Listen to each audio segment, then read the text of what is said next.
Bienvenidos a la clase de hoy. Déjenme decirles que estoy muy contenta.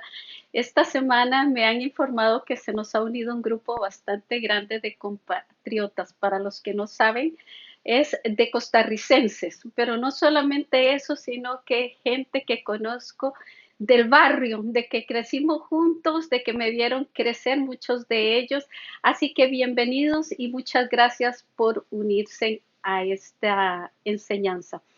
Hoy la clase es la número 24 y el tema es Dios santifica a su pueblo. El objetivo de esta clase es tratar de demostrar que Satanás fue y sigue siendo el acusador de los hijos de Dios. También de agradecer a Dios por haber perdonado los pecados, librarnos de la culpa, ya que eso nos da muchísima paz. Pero también debemos de procurar vivir en santidad para agradar a Dios, para responder a ese sacrificio tan grande y no ser acusados por el diablo, ganarle la batalla. Nuestro texto está en Zacarías, que es el libro que vamos a estar viendo. En el capítulo 3, en la parte B, dice, mira que he quitado de ti tu pecado y te he hecho vestir de ropas de gala. Dice, el fondo histórico de las profecías de Zacarías es el mismo de Ageo. Recuerde que la clase de la semana pasada era Ageo. Esto lo pueden ratificar en Esdras del capítulo 1 al capítulo 6. Los dos, tanto Ageo como Zacarías, ejercieron el ministerio en el mismo periodo. Se cree que comenzó Ageo y 2 meses después se le agrega Zacarías. El pueblo tenía motivos para estar desalentado. Recuerda, acababan de volver de un cautiverio, se estaban levantando, las cosas no eran igual. Así que tenían bastantes motivos para el desaliento. En otro tiempo habían sido una nación libre. Tenían su rey, tenían su propia constitución. Ahora que ellos regresaron a su país, quedaron bajo un gobierno extranjero, sin rey y despojados de poder. Esta condición presentaba un cuadro oscuro, ¿verdad? No era tan agradable. Pero Zacarías hace que esto sirviese como el fondo de una escena mucho más glorioso. No la quita, pero le pone un contraste. Él, por medio de una serie de visiones y profecías, describe a Jerusalén restaurada, protegida y habitada por el Mesías, y siendo la capital de la nación que quedó sobre todas las demás. Le da promesas para el momento presente y le asegura que el templo sería reconstruido a pesar de la oposición. La experiencia en ese momento de Israel era una figura de lo que iba a ser su experiencia futura. De la misma manera que fue por medio del castigo de la cautividad babilónica, por medio de lo que ellos pasaron. Recuerde que la infidelidad de ellos los hace caer en este cautiverio. Así que lo que se está viendo es que lo que están pasando les iba a servir para entender su futuro. Por medio de esta cautividad, la nación fue purificada del pecado de la idolatría. Y así será por medio del fuego de la gran tribulación futuro que Israel será purificado de su pecado. ¿Cuál fue su pecado? El haber rechazado al Mesías y Rey de Israel. Así que el tema lo podemos resumir de esta manera. Un estímulo a la nación para servir fielmente al Señor a través de la aflicción actual con la mira en las glorias futuras en los tiempos del Mesías.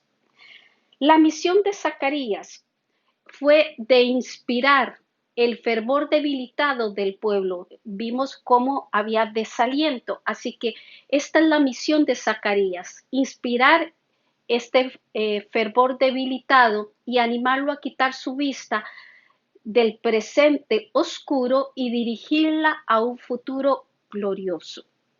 El contenido del libro lo vamos a dividir en 3 partes: simbólico, práctico y profético. El simbólico, las visiones de esperanza, que son los capítulos del 1 al 6, la práctica, la exhortación a la obediencia y a la piedad, que son el 7 y el 8, y la profética, promesas de gloria por medio de la tribulación, que es del 9 al 14, un libro bastante grande para ser el profeta menor.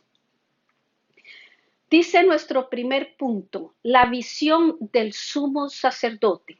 Vamos a estar en el capítulo 3 de Zacarías. Dice el punto A, acusado por Satanás. Así que el verso 1 y 2 dice, me mostró al sumo sacerdote Josué, está hablando Zacarías, el cual estaba delante del ángel de Jehová. Y dice que Satanás estaba a su mano derecha para acusarle. Y dijo Jehová a Satanás, Jehová te reprenda. Oh Satanás, Jehová que ha escogido a Jerusalén, te reprenda. ¿No es este, dice, un tizón arrebatado del incendio? Dice, en el capítulo 3 de Zacarías se da la cuarta visión del libro, donde Zacarías ve al sumo sacerdote Josué delante del ángel de Jehová y Satanás a su derecha acusándolo, en lugar de un fiscal. De hecho, así es como la Biblia lo presenta, como el acusador, aquel que inculpa. A los creyentes, dice, los acusa ante Dios, pero a Dios ante los creyentes. Recordemos el episodio de Eva. En Génesis 3, los versos 4 y 5. Cuando se une, dice, él le dice lo que dice en este versículo con la intención de desprestigiar a Dios y de hacerle ver a Eva que lo que Dios le había dicho, manipulando lo que decía, no era todo lo que ella había comprendido. Así que lo que estamos dándonos cuenta es que a él le gusta desprestigiar a Dios delante de los hombres, haciéndoles creer que miente y que niega el bien que nosotros necesitamos. Pero también lo hace de nosotros frente a Dios. Para eso tenemos nosotros el ejemplo de Job. Lo acusó de ser un interesado que le servía a Dios solo por los beneficios que recibía de Dios. Sus acusaciones no son cada año ni cada 2 años, son constantes, diarias. Lo que un creyente debe de saber es que las acusaciones que lleva a Dios no tienen mérito. ¿Por qué? Porque Dios lo sabe todo. Además, Él no justifica y por ese sacrificio en el Cordero cubre la acusación y la culpa para presentarnos a nosotros limpios. Ahora, hay un peligro cuando el acusador lo hace con los creyentes. Ya vimos que con Dios no prospera porque Dios lo sabe todo y ha hecho un sacrificio para justificarnos. Pero ¿qué pasa cuando viene ante el creyente a acusar a Dios? Dice, muchos aceptan estas acusaciones. ¿Cómo saber? ¿Cómo yo puedo darme cuenta si yo he aceptado estas acusaciones? Dice, cuando presentamos síntomas, uno de ellos puede ser el enojo, el desaliento, la individualidad mía frente al grupo y en este caso de la iglesia. Antes de que esto yo lo manifestara o otra persona lo pueda manifestar, tenemos que darnos cuenta que hubo o hubieron situaciones que nos dejaron molestos. El verlas sin el Espíritu Santo es lo que abre la puerta al oído y al entendimiento de lo que el acusador viene contra mí. Dice que llega el momento donde muchos se llegan a apartar del Evangelio. ¿Por qué? Cuando hay una persona que le está sirviendo al Señor y es fiel en lo que está haciendo y le viene una tragedia, le viene un momento que no esperaba, que es incómodo, contrario, muchas veces se tiende a pensar que Dios no lo defendió y sí defendió a otros.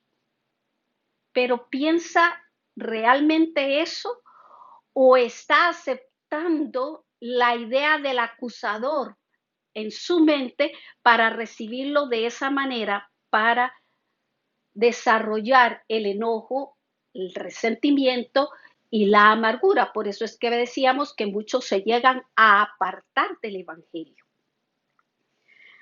Dice Apocalipsis 12:10. Afortunadamente tenemos una promesa contra esto. Dice, porque ha sido lanzado fuera el acusador de nuestros hermanos, el que los acusaba delante de nuestro Dios día y noche. Esto es futuro.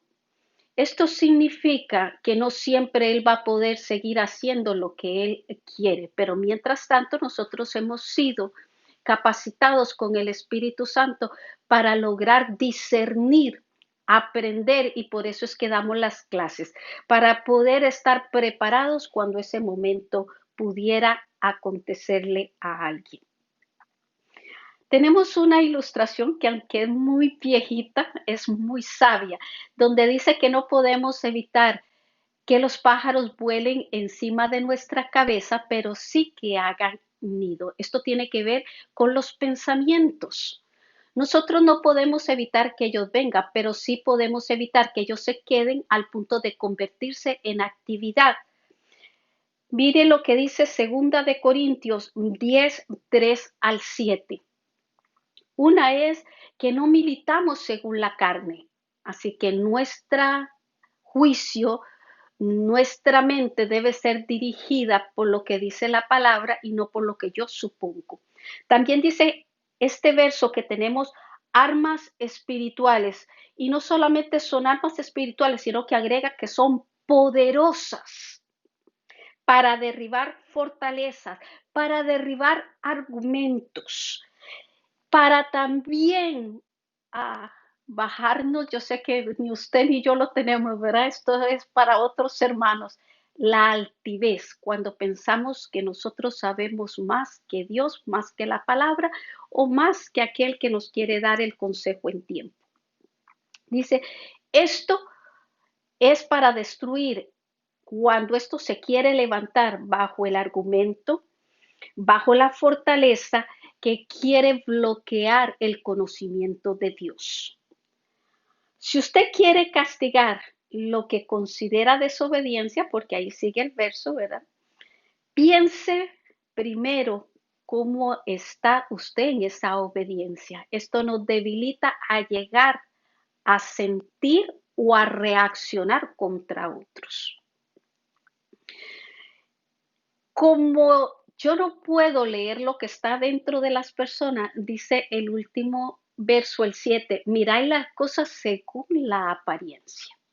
Si alguno está persuadido en sí mismo que es de Cristo, esto también piense por sí mismo que como Él es de Cristo, así también nosotros somos de Cristo. Si nosotros somos creyentes y podemos entender que cuando nos equivocamos, Dios nos perdona, ¿cómo no podemos pensar que otro hermano que se equivoca, lo tenemos que perdonar también? Así que tenemos que tener la misma gracia y la misma misericordia que tenemos con nosotros hacia el cuerpo. Esto va a proteger aquellas artimañas. Recuerde que una de las principales que tiene el acusador es dividir, es quitar esa comunión y esa unidad del cuerpo de Cristo. Punto B. Vestido de ropas viles, dice el verso 3, donde dice que Josué estaba vestido de vestiduras viles y estaba delante del ángel. La nación había regresado de un cautiverio sufrido por su infidelidad a Dios. Habían pasado algunos años de su regreso y no había en ellos un progreso espiritual. Una prueba de su mala condición espiritual lo vimos la semana pasada en el libro de Ageo, donde habían pasado 16 años entre que ellos echaron el cimiento del templo y la intervención que hace Ageo y ahora Zacarías con el fin de animarlos. En este verso 3 aparece Josué, quien era el sumo sacerdote, vestido de ropas viles. El sumo sacerdote representaba la santidad y el sacerdocio de Israel. Y las vestiduras en las escrituras representan la condición espiritual de la gente. Así que aquí les estoy dando la simbología de cómo estaba Josué delante del ángel. Tenía que ver con la condición de aquel pueblo. Satanás, que sabía que este pueblo había pecado y por eso se les castigó con el exilio, los acusaba de haberse descalificado como pueblo especial, a pesar de haber sido una nación escogida. Perdón. Y de esta forma decir que los deseos de Dios en ellos no se alcanzaron por su infidelidad. Esta es la buena noticia que les voy a dar. Las vestiduras viles se pueden cambiar. Lo vamos a ver en Génesis 3, 7 a través de lo que vivieron Adán y Eva. Ellos pecan y dice que cuando pecaron abrieron los ojos, dice, fueron abiertos los ojos de ambos y conocieron que estaban desnudos. Eso lo que quiere decir es que ellos se vieron de diferente manera. Al verse y verse conscientes de que estaban desnudos, les dio vergüenza. Entonces toman una acción de tomar hojas de la higuera y coserse delantales. Esta acción que ellos hicieron, lo que representa es la acción humana para lucir bien delante de Dios. Pero en lugar de esos delantales imperfectos, Dios viene en Génesis 3:21 y les hace túnicas de pieles. Los comentaristas dicen que podrían haber sido de cordero. Yo afirmo que sí eran de cordero, porque entre el contexto de la redención tenían que ser de cordero, era lo que se iba a sacrificar. También está el hijo pródigo de Lucas 15:22. Cuando regresa, él estaba vestido de harapos, que era el símbolo de la desobediencia. Pero cuando el padre lo ve, le dice a sus siervos, saquen el mejor vestido y vístanlo. Cuando el padre le dice esto es símbolo del perdón que Dios nos da. El punto número 2 es la santificación del sumo sacerdote. Punto A, sus vestiduras, dice, fueron cambiadas. 3:4. Y habló el ángel y mandó a los que estaban delante de él, diciendo, quítelen esas vestiduras. Y a él le dijo, mira, que he cambiado de ti tu pecado y te he hecho vestir de ropas de gala.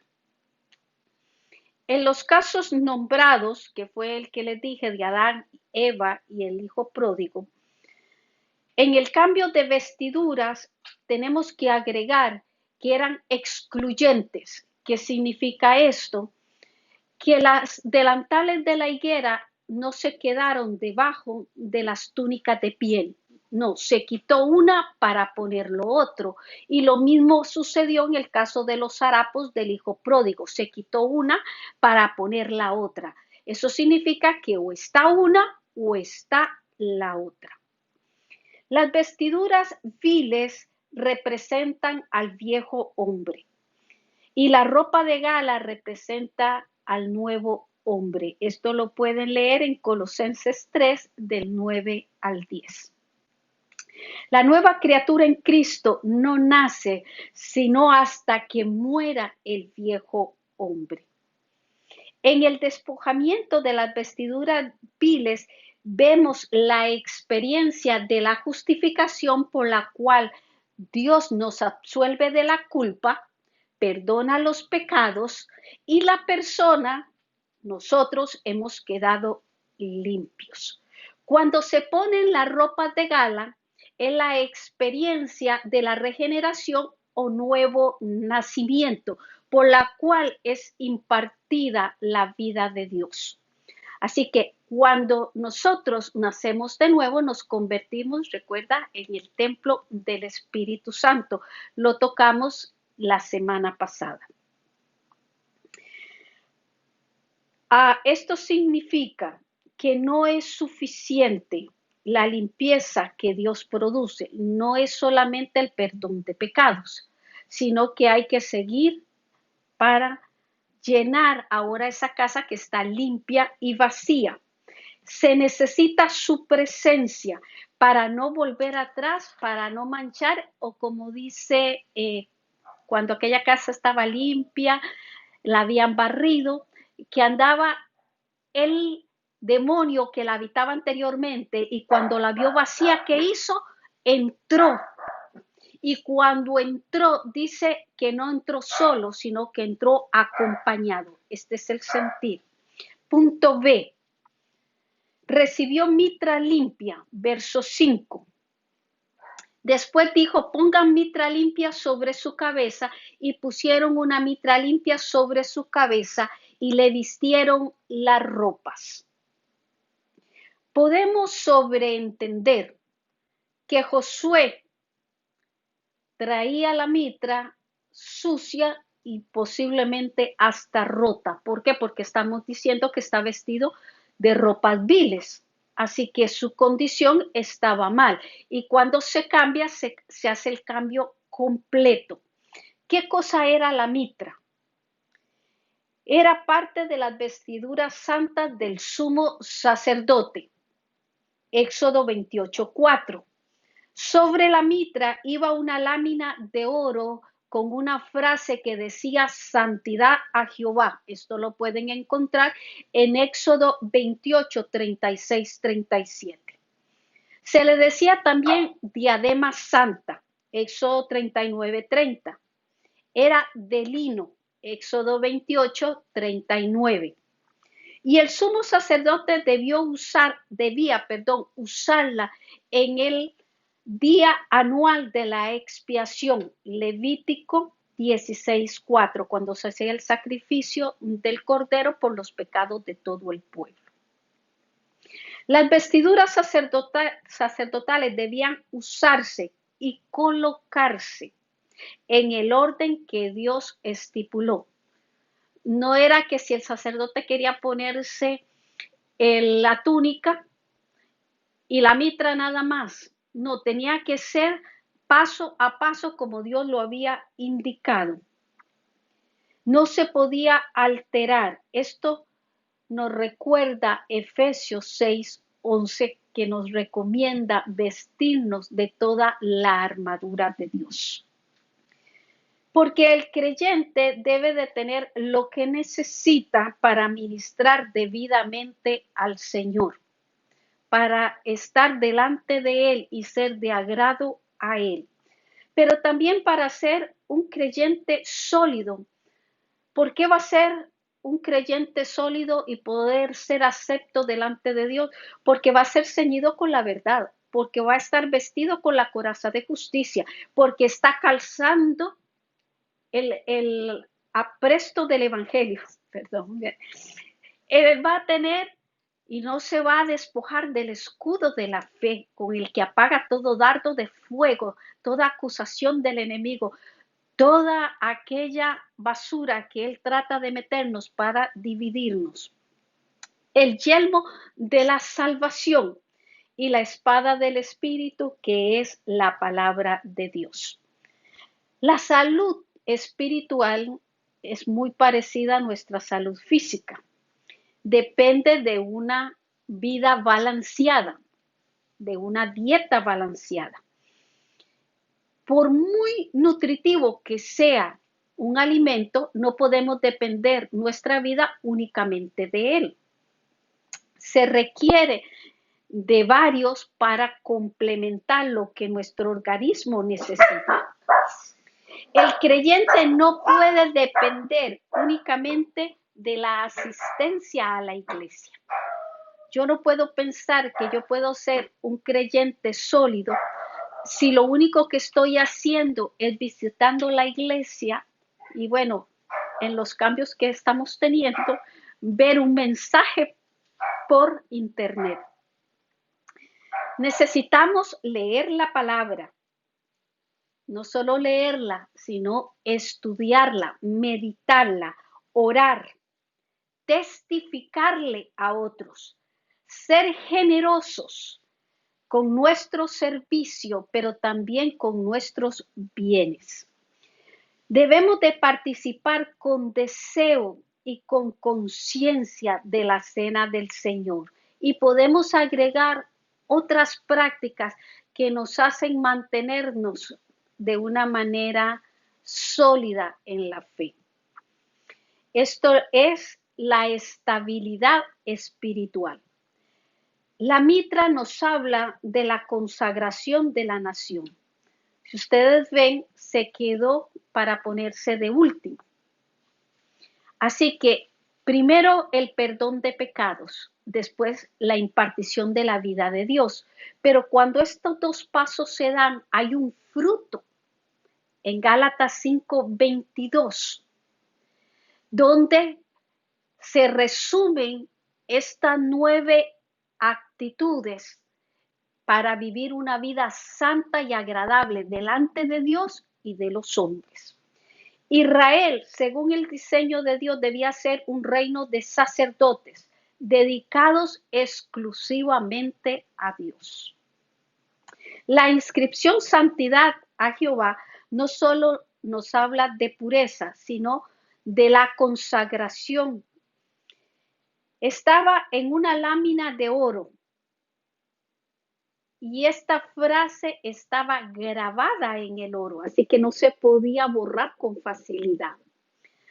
Así que nos está hablando de una santidad divina, absoluta, perfecta e inmutable.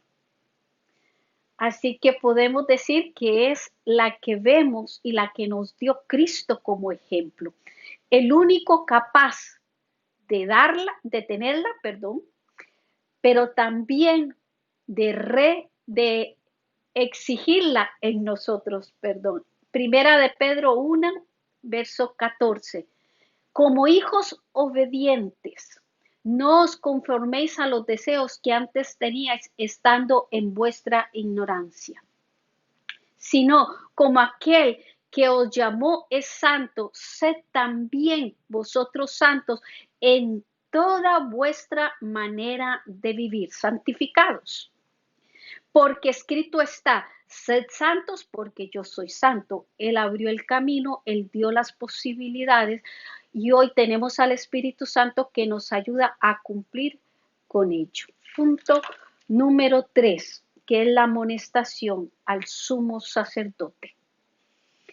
A que ande o que andemos en los caminos del Señor. Versos 6 y 7.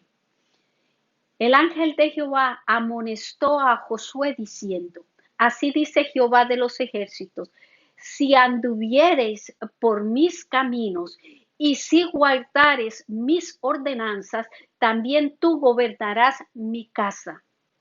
Confianza, responsabilidad. También guardarás mis atrios y entre estos que aquí están te daré lugar. Dice, el ángel amonestó a Josué. Y Josué estábamos viendo que representaba a los sacerdotes y a la nación en sí, con la que el Señor había hecho un pacto con Israel. Así que las palabras del ángel eran para todo el pueblo judío. Y yo agrego, y son para toda la iglesia. Y los dos asuntos que se trataron aquí fueron las afirmaciones del Señor de bendecir a los suyos y las condiciones para estas bendiciones. La palabra amonestó del verso 6 es una advertencia a ser fieles para que sus promesas se cumplan. El Señor está deseoso de cumplir sus promesas, pero nosotros debemos de dar el paso para que ellas lo hagan. El mensaje del Señor en el verso 7 empezó con un sí, sí anduvieres, condicional. Andar en sus caminos significa hacer lo que a Dios le agrada. Y guardar sus ordenanzas es obedecer sus leyes reveladas en la palabra. Las promesas del Señor son como una moneda, tienen dos caras. Por un lado están las bendiciones y por el otro tenemos las condiciones. Las promesas son para bendición. Y cómo nos gustan, hermanos, nos fascinan. Así que la manera de tenerlas y disfrutarlas es conocer, estudiar la palabra de Dios. Marcos 16, 17. Con esto voy a ilustrar a través de un pasaje lo que acabo de decir. Marcos 16, 17 nos dice, y estas señales seguirán a los que creen. La fe viene por el oír y el oír de la palabra, ¿cierto? Para creer debo oír, estudiar y meditar en su palabra. Pero cuando ya yo he hecho esos pasos y puedo creer las señales, en este caso las promesas, dice que nos seguirán. No tendré que torcer la mano de nadie para verlas llegar a mi vida. Y yo sé, y usted sabe, que muchas veces queremos torcerle la mano a Dios y sabemos citar los versículos y sabemos tener ciertas oraciones y ciertas actitudes para decirle a Dios que tiene que cumplir lo que su palabra dice.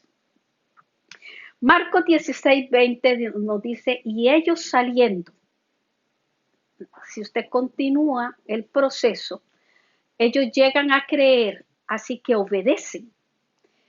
Dice, predicaron en todas partes. Esto era algo que Dios le agrada que ellos hicieran y que nosotros también.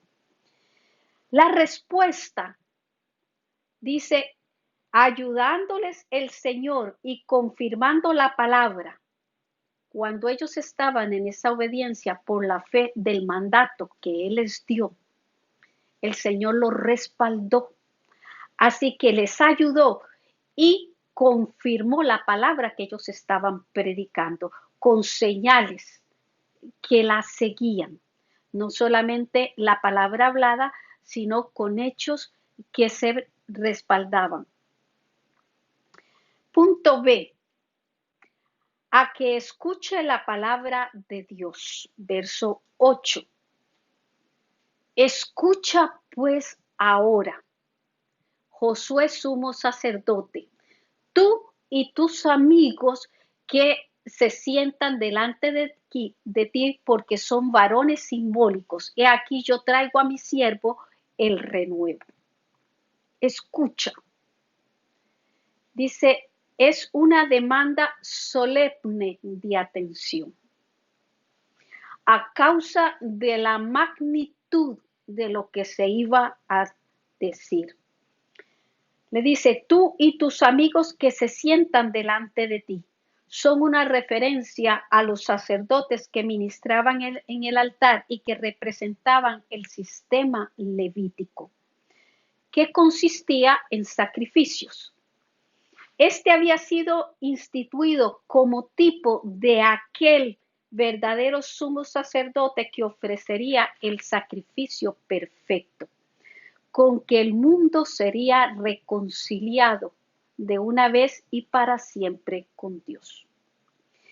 El mensaje que le dieron a Josué y a sus colegas tiene la profecía del fin del sistema levítico. Por eso se les dice simbólicos. Con el advenimiento del renuevo, esto es, el Mesías, se constituía el verdadero Israel, la iglesia. Isaías 4:2. En aquel tiempo, dice, el renuevo de Jehová será para hermosura y gloria, y el fruto de la tierra para grandeza y honra. a a los sobrevivientes de Israel. No solo se anuncia la venida del Mesías, sino que dice que brotará con él la iglesia. Zacarías 6, 12 y 13 dice, y le hablará diciendo, así ha hablado Jehová de los ejércitos diciendo, he aquí el varón cuyo nombre es el renuevo, el cual brotará de sus raíces y edificará el templo de Jehová. Él edificará el templo de Jehová y él llevará gloria y se sentará y dominará en su trono y habrá sacerdote a su lado y consejo de paz habrá entre ambos. ¿Cuál es el verdadero templo de Jehová del que está hablando este texto? Es la iglesia que Cristo fundó. Efesios 2, 20, 22. Dice, edificados sobre el fundamento de los apóstoles y profetas, siendo la principal piedra del ángulo Jesucristo mismo, en quien todo el edificio bien coordinado va creciendo para ser un templo santo en el Señor, en quien vosotros también sois juntamente edificados para morada de Dios en el Espíritu. Nuestros testimonios, lo que usted y yo hemos vivido a partir de nuestro nuevo nacimiento, muestran la gloria de Dios al mundo. Somos el testimonio de que lo que aquí se dice no solamente fue una palabra escrita, sino que es activa en la vida del ser humano. En nuestra conclusión, vamos a decir, al inconverso Dios no le pide que le sirva, atención a esto, sino que se rinda para ser santificado. Pero es que el pecador es perdonado, se le exige obedecer sus mandamientos y andar en sus caminos, porque sin obediencia no hay bendición. Las promesas de Dios son condicionables. Esto tenemos que aprender a mantenerlo. Llamado así porque Israel como nación había sido talado. ¿Quién fue llamado así? Estamos hablando de la promesa que acabamos de encontrar.